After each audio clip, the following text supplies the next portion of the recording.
Sí. Buenos días. Buenos días a todas y a todos. Gracias, Beatriz, por inaugurar y dar la bienvenida en esta jornada. Nada, a mí también me gustaría agradecer a todos los asistentes por asistir a esta última jornada del segundo seminario internacional y también pues inaugurar esta mesa con el nombre El arte en sus manos, los museos y la gestión del patrimonio, que también sigue un poquito la línea de la última mesa también del primer seminario internacional celebrado en 2017. Y también quería agradecer a la profesora Gloria Mora las sugerencias y la ayuda que me ha facilitado para también conformar esta mesa. Así paso a presentaros a la profesora Margarita Díaz Andreu, que es una prehistoriadora experta en género, además de otras disciplinas como el arte rupestre, patrimonio arqueológico e historia de la arqueología, que trabaja en la Universidad de Barcelona como profesora de investigación del ICREA. La doctora Díaz Andreu ha trabajado más de 2 décadas sobre temáticas relacionadas con el género y la arqueología, además de realizar varias publicaciones de tipo general, algunas de ellas traducidas a varios idiomas, y su interés se ha centrado en temas de género, en el arte rupestre y la historia de las mujeres en arqueología. Asimismo, le doy paso sin preámbulos y nos presentará la ponencia con el título Las mujeres y la arqueología en Europa, de la aristocracia a las clases medias. Muchísimas gracias por venir y contar con tu presencia.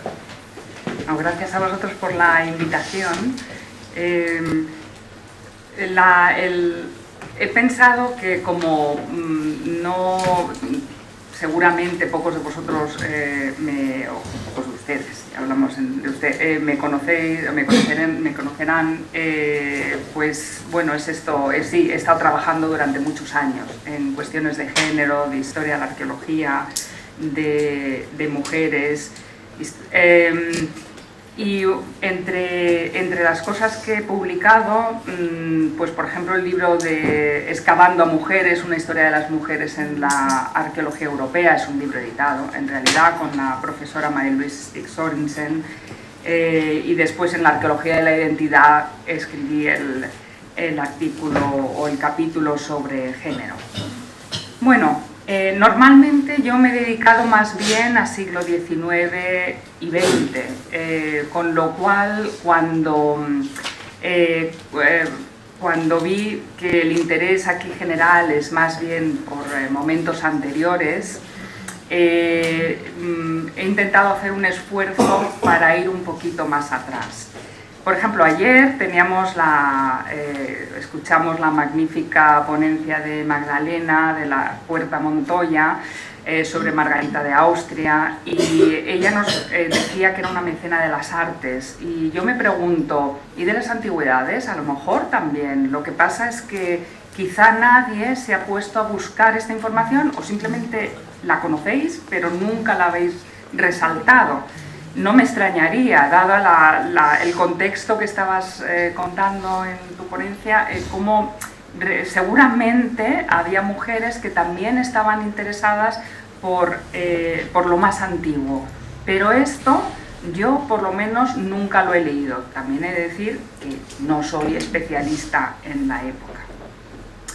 Pero bueno, entonces me he ido a los libros de la gente que sí que es especialista en la época, como el libro de Gloria Mora, que tenemos aquí, la magnífica tesis doctoral, y esta es la publicación que hizo, sobre la historia de la arqueología en los siglos, aunque en el título pone 18, pero en realidad ella habla mucho del 16 y del 17 también.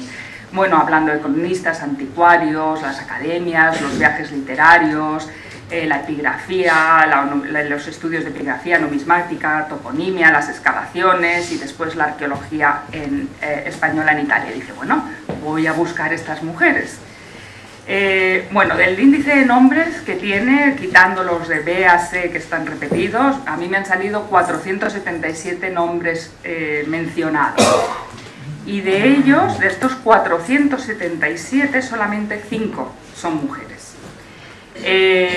Bueno, aquí nos da un poco puede ser un reflejo de la realidad totalmente, o puede ser que falte investigación quizá en esto, que nadie se haya metido en los archivos ya para buscar esta información.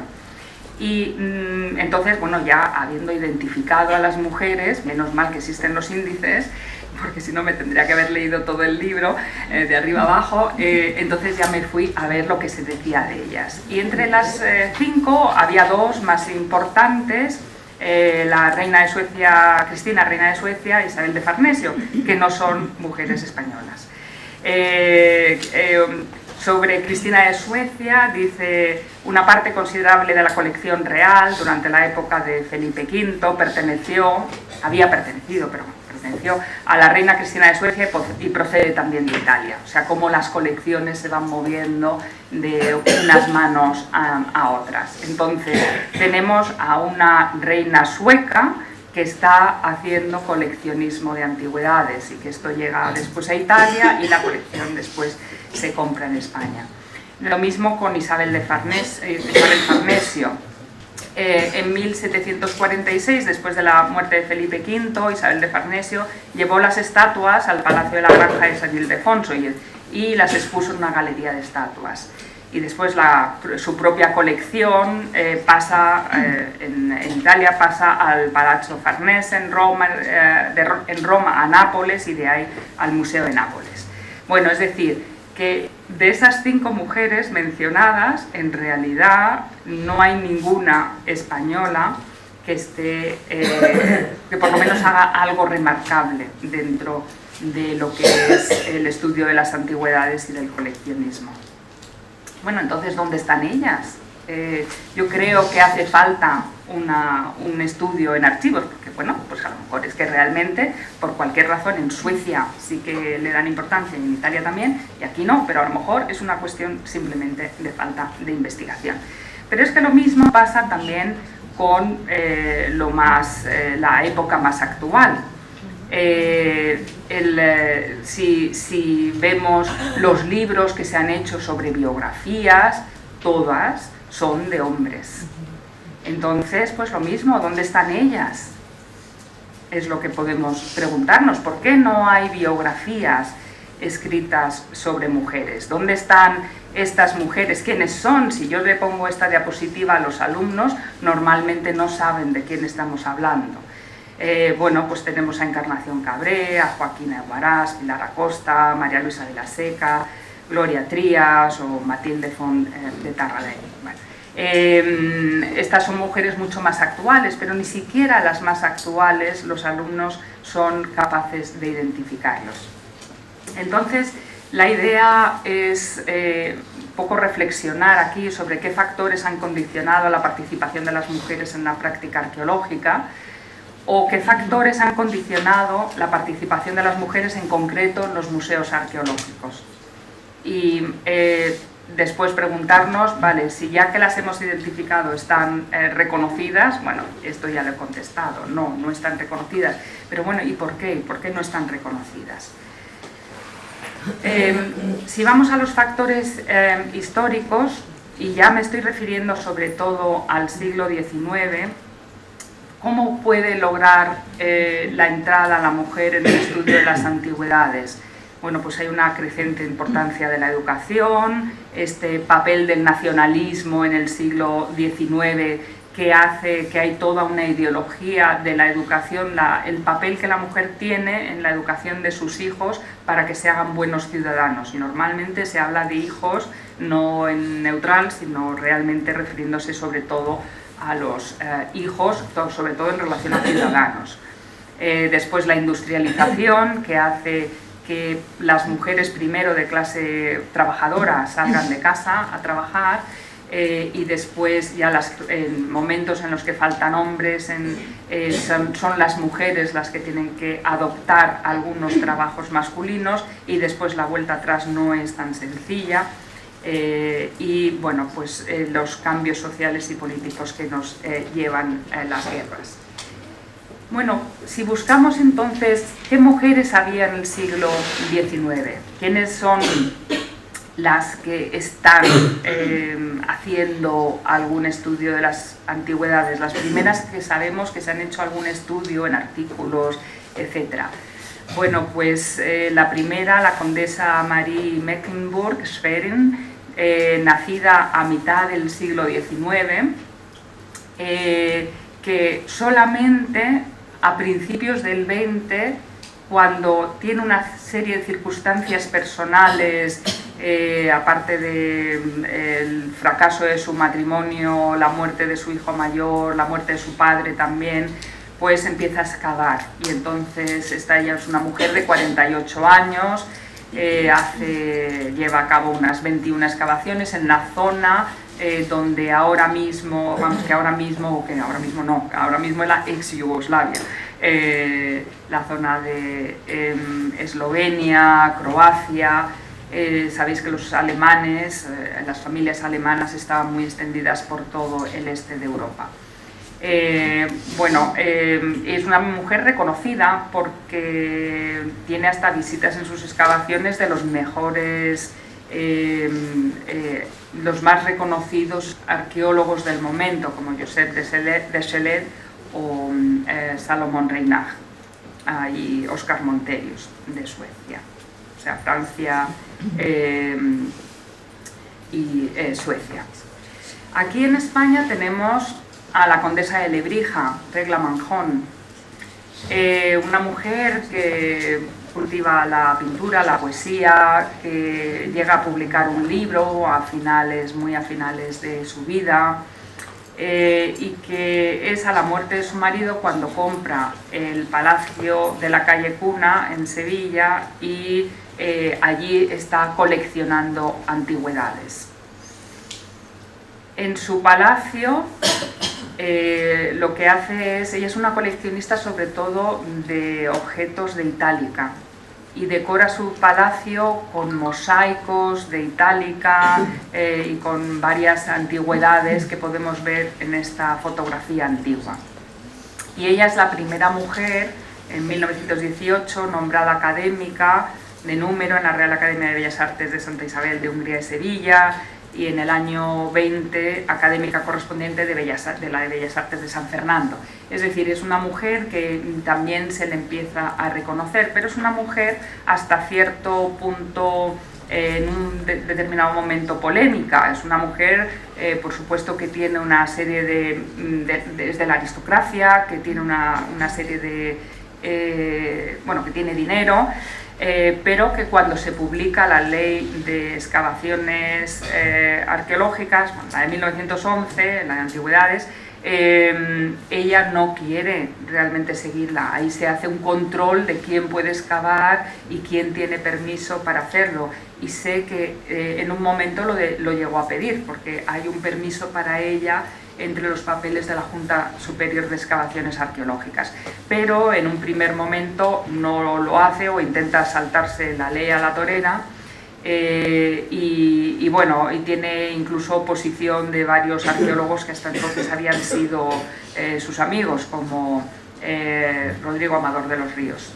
Pero en principio la apoyan, pero muchas de las cosas que están, a partir del 11, muchas de las cosas que entran en ese palacio no están necesariamente regidas por la ley que entonces era imperante. O sea que hay una dificultad por parte de la aristocracia, también en el ejemplo anterior, sobre todo después de la Primera Guerra Mundial. Hay unos momentos en los que la aristocracia les cuesta adaptarse a los nuevos tiempos.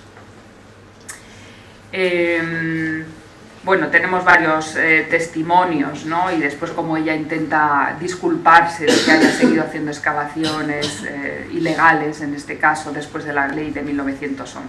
Es un artículo, el único que escribió, que está publicado en el Boletín de la Real Academia de la Historia en 1915. Pero lo que vemos también en el siglo XIX es una serie de mujeres que ya vienen de otro estrato social.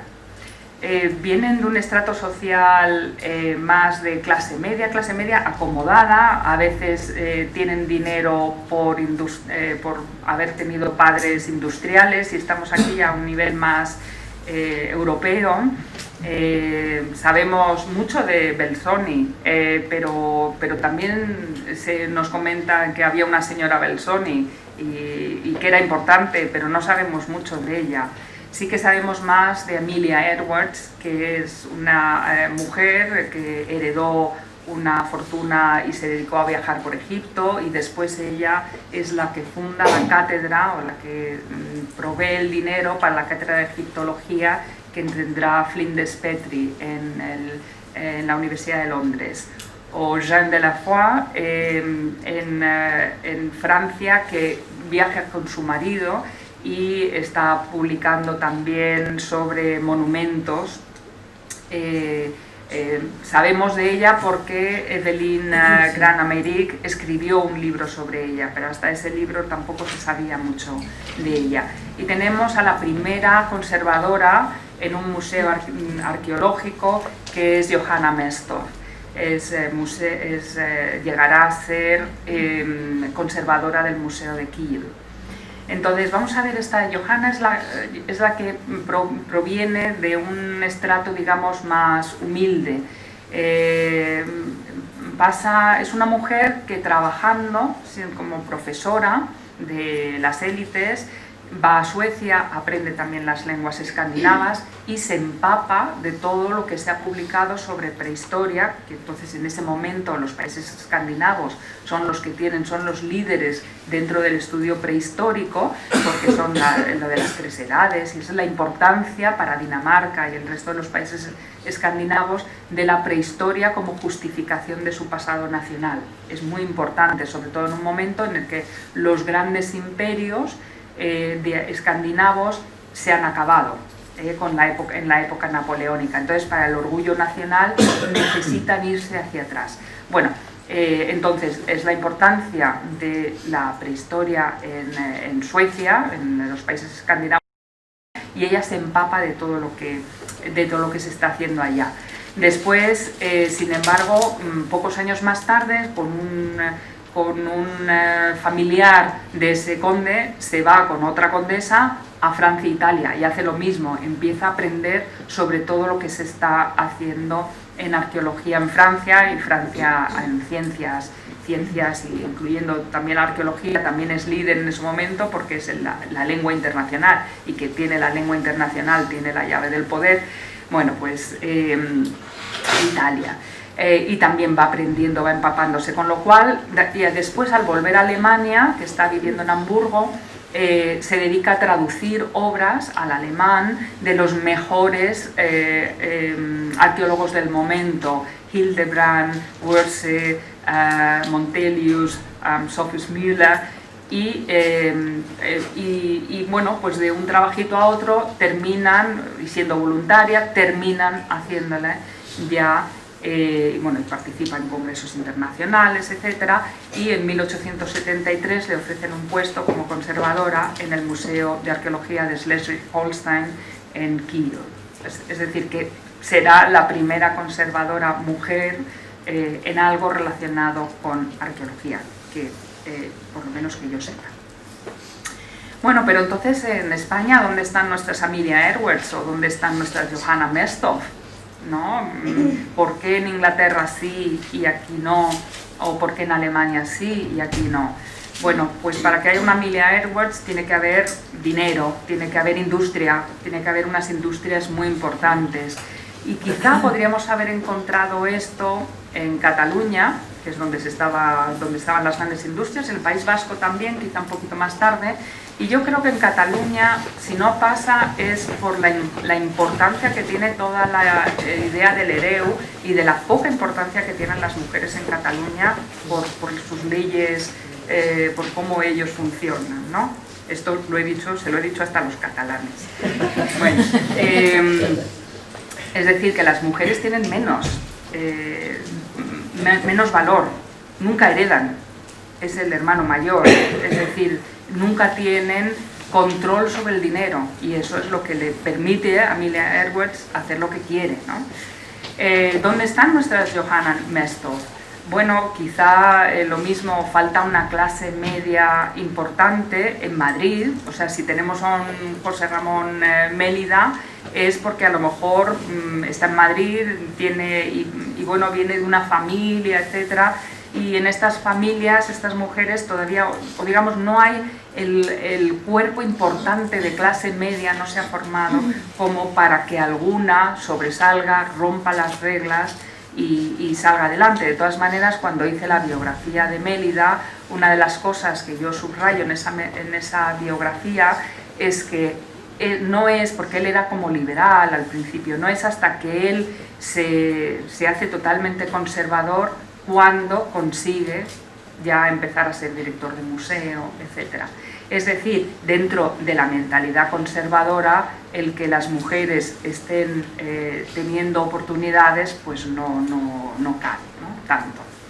Sí que vemos que en esos años hay una serie de mujeres que están empezando a romper barreras, pero ninguna en cosas relacionadas más con lo que nosotros, con el área en el que estamos interesados. O sea, tenemos a Concepción Arenal, estudiante de Derecho en Madrid, que viene a clase vestida de hombre. Tenemos después en Barcelona, sí que hay una serie de mujeres, sobre todo relacionadas con la medicina, pero bueno, no hubo ninguna mujer en la Escuela Superior de Diplomática. Lo mismo, leemos los libros sobre la Escuela Superior de Diplomática de Peiró y Passamar y no hay ni una mujer mencionada. Es decir, que como no fueron las mujeres a las escuelas superiores de diplomática y que sepamos no fueron tampoco a las escuelas, las facultades de letras que estaban en otras provincias, porque quien estudiaba en Madrid estudiaba en la Escuela Superior de Diplomática, pero fuera eran letras, pues como no hay ninguna mujer, no puede haber ninguna mujer que después llegue a obtener un trabajo dentro de un museo. De todas maneras, hay unos años, del 82 al 88, en el que se prohíbe explícitamente el acceso de la mujer a la universidad. Pero en 1910 se eliminan los impedimentos legales. Y lo que vemos entonces es que todas estas mujeres, todo este trabajo del 19, con escuelas de institutrices, con la Asociación para la Enseñanza de la Mujer, esto es en Madrid, en Barcelona, también otras escuelas de institutrices, o no, la biblioteca para, bueno, en este caso es para obreras, pero el Instituto de Cultura y la Biblioteca Popular de la Dona, etcétera. Todo esto, esta labor anterior, es lo que hace que haya ciertas mujeres ya a partir de 1910 que empiecen a estudiar en las facultades. Entonces, si vemos la evolución de las mujeres matriculadas, cómo va evolucionando, yo creo que esto se refiere a letras, pero es probable, tengo que repasar, tengo que ir a mi fuente a ver si se refiere a todo en general, pero creo que es en letras, es cómo va evolucionando el número de mujeres dentro de las facultades. Y cuando yo empecé a trabajar en estas cosas, en los años 90, tuve la oportunidad de entrevistar a mujeres que habían estado entre las primeras conservadoras, y ellas me hablaban siempre, porque es que mi madre era profesora en el Instituto Escuela, porque mi madre había estado en la residencia de señoritas, o yo también fui a la residencia de señoritas de María de Maeztu. Entonces vemos cómo está influyendo también para el estudio de las antigüedades y estas mujeres que se están formando para ser conservadoras de museo, todo esto que se había hecho en el 19 y principios del 20, muchas veces de madres a hijas. Y eso lo pude saber porque estuve hablando con algunas de ellas. Entonces, en 1909-1910 solamente hay una estudiante en Filosofía y Letras, y pasamos a 441 en el año 27-28. Y ya en el 23 hay una encuesta que se hace a las mujeres que están estudiando, que el 75 ya no decían que el matrimonio era su único objetivo, y esto es un cambio de mentalidad tremendo. Después lo que les pasa posteriormente en la vida es otra cosa, ¿no? Pero sí que lo vemos, que hay un cambio de mentalidad ya antes de la Guerra Civil. Tenemos, por ejemplo, el caso de Encarnita Cabré. que es hija de Juan Cabré. Y desde pequeñita su padre se la está llevando a excavaciones, etc. Estudia Filosofía y Letras del año 28 al 32, que acaba, hace los cursos de doctorado o lo que lo fuera equivalente entonces, bueno, sí que se hacía algo, no sé si se llamaría curso de doctorado. Es profesor ayudante, o sea que ya vemos que, bueno, que en algún caso incluso están empezando a dar clase en el año 33-34. Sí que no es el único ejemplo, hay alguna más, y sobre todo después de la guerra civil. Hay algunos casos, pero muchas veces son clases que están dando de forma voluntaria, que ni siquiera, que ni siquiera están pagadas. Bueno, ayudante asociada en el Centro de Estudios Históricos. Y una cosa muy importante será el crucero universitario por el Mediterráneo de 1933, porque allí irán muchas estudiantes, mujeres, que después serán las primeras conservadoras. Fue un crucero que se organizó para Filosofía y Letras y Arquitectura, me parece, Madrid-Barcelona, y allí, cuando estuve entrevistando a María Luisa Oliveros en el año 93, pues ella me iba contando todas las mujeres que habían estado allá. María Braña de Diego, Encarnación Cabré, Dolores Enríquez, María Luisa Galván, María Luisa Herrera, Clarisa Millán, María Luisa Oliveros, María Luisa Vázquez de Parga y Felipa Niño. Todas ellas habían estado en ese crucero. Ese crucero les abrió los ojos, les abrió el mundo, les dio una oportunidad de ver las posibilidades de poder trabajar en esto que fue esencial para ellas. Entonces, algunas de ellas, bueno, y parte de esto lo vertí en este artículo del año publicado en el año 98. Y después yo vine aquí en el año 90, cuando yo era profesora de la Universidad de Durham, porque yo estuve aquí de asociada en la Complutense y después me fui a Inglaterra, y estuve un montón de años allá, pero vine al principio, en el año 97 y 98, vine a dar unos cursos de doctorado sobre arqueología del género y de historia de las mujeres. Y en uno de ellos convencí a un grupo de alumnas para que siguieran entrevistando. Les dije, mirad, esto es importantísimo, porque si no se entrevista a estas mujeres ahora, después se ha acabado la oportunidad. Y ellas, que son este grupo de aquí, hicieron esto y publicaron en el 98 este artículo de las primeras generaciones de arqueólogas españolas, una aproximación. Bueno, la verdad que me quedé encantada, porque bueno, después ninguna de ellas, aunque sí que María Cruz Berrocal después siguió haciendo cosas de género, las demás no sé muy bien dónde han parado, pero bueno. Está bien, o sea, se ve también la influencia que podemos tener los profesores en los alumnos y en estudiar y el que salgan a la luz una serie de cosas. Bueno, este crucero del Mediterráneo entonces pasa en el año 33, las primeras mujeres que aprueban las oposiciones inmediatamente antes de la Guerra Civil. Y la primera en aprobar, creo que en el año 28, es Pilar Fernández Vega, que empieza a trabajar en el Museo Arqueológico, pero después será la directora del Museo de América.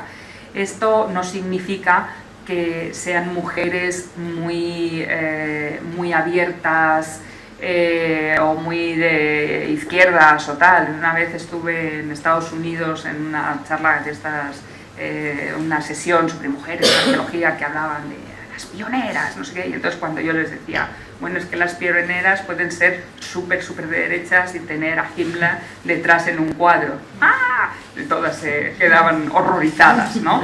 Bueno, pues estas mujeres podían ser totalmente del régimen, como fue en este caso esta señora, ¿no? Y después de antes de la Guerra Civil, pues tenemos a Felipa Niño y a Joaquina Eguarán. Bueno, ¿qué pasa? ¿Por qué las mujeres están sobre todo yendo a museos? Porque, por ejemplo, ellas no tenían posibilidad, menos Encarnita Cabré, que había ido con su padre, el resto no se les permitía ir a excavaciones.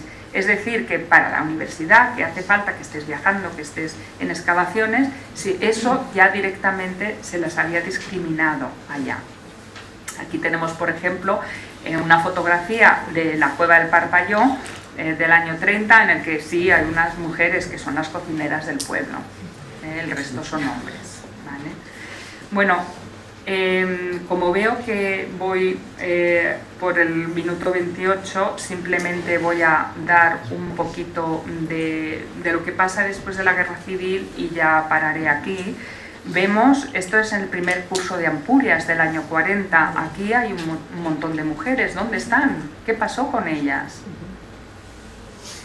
Y bueno, lo que sí que vemos es que mientras que en universidades les resulta muy difícil encontrar trabajo, sí, tienen algún trabajillo y después voy a contar un segundito, pero realmente donde entran las mujeres es en museo. Y yo le preguntaba a María Luisa Oliveros, ¿y por qué?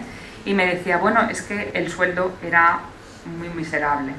Y entonces, claro, los hombres no iban a las oposiciones, iban más mujeres. Y entonces sacaban ellas las oposiciones. En el momento que cambiaron los sueldos, o sea, porque aquí veis que la barra de mujeres, que es la más oscura, va bajando. En el momento que subieron los sueldos, ya se presentaron los hombres y ganaron las oposiciones los hombres. Entonces, había un montón de estas mujeres. Pero claro, ¿por qué? Y entonces ya voy a intentar acabar aquí. ¿Por qué no las tenemos en las historias de la arqueología? Bueno, pues sí, estas mujeres están trabajando en museos, pero es que publican. Y bueno, pues a mí me contaba, por ejemplo, María Luisa Oliveros, cómo ella había estado escribiendo no sé qué, que después lo había publicado el director del museo con su nombre.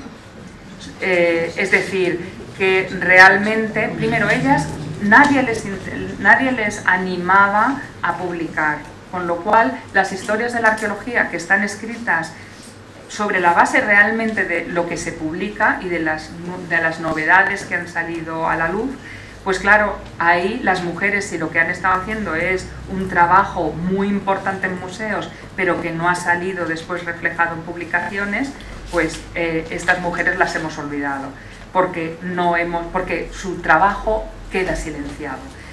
Y lo mismo, o sea, si uno no va a congresos, pues todo esto queda silenciado, porque el network, las redes que se hacen en los congresos, ellas tampoco tenían tanto acceso, algunas sí que iban. Bueno, voy a cortar aquí por no extenderme más tiempo, pero también lo último es, ¿y quién escribe las historias de la arqueología? Normalmente personas que están basadas en universidades, por lo cual los que estamos en universidades nos basamos sobre todo, hacemos la historia de nuestras propias instituciones y nunca necesariamente la de museos, aunque ahora en los museos parece que están haciendo más, con lo cual todo lo que se ha hecho en museos y por tanto todo lo que hicieron estas mujeres también dentro de estos museos y toda la labor callada que hicieron, pues no necesariamente así está reflejada en historias posteriores. Muchas gracias.